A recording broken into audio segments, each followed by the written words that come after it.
Anis hidhamaadha. Riskii barbaachaaf malee hundumtuu biyya qabaa. Hireedha moo hirreedha maaf gidirfamne sabaa. Gammoojjii qaxxaamurree laafnee jilbaaf gateetti biyya laatti rakkannee maaliif dhabne dhageetti. Gadadoo jiruu mo'uuf roorroodhaan manaa baanee irbaata qurxummiitiif gariin kan naachaa taanee. Hojjennee jijjiiramuuf osoo ceenuu gamatti nutoo ofiif gubanne quban qabne namatti. Dafqaan argachuu fi isinootii bu'aa adabbii maaliitiin murtiin ta'e du'aa. Mankaraartee hojjettee jijjiiramuu dharraatee rakkoof biyyarraa baatee rakkinatti rarraatee. Isinoo dafqitanii mo'uu dheebuu fi beelaa hireen keessan maaf ta'ee hidhaa du'aa fi eelaa. Hidhaanuu hidhaa dhaaree gidiraa biyya lafaa uffata dhabnee daarree gubaan cittoofnee nafaa.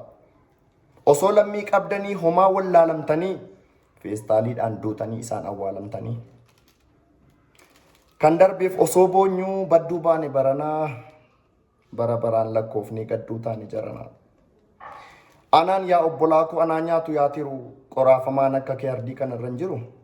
Gaddi kee gadda kooti madaan kee na qulqullaa. Imimmaan lakkuun roobsa osoon boo'uun bubbula.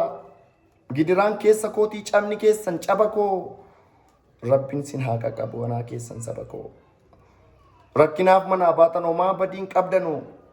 Isa lafarraa dhabdan rabbiin biraan dhabdanu.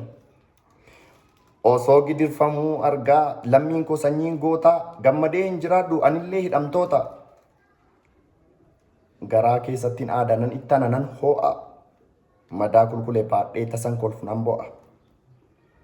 Maaliif hin birmattu dhageessee iyya koo. Alagaana gootee nagattee biyya koo. Hedduu nama yaaddessa rakkoon keessan baranaa. Gooftaan hunda danda'u sinaa tiksu jarana.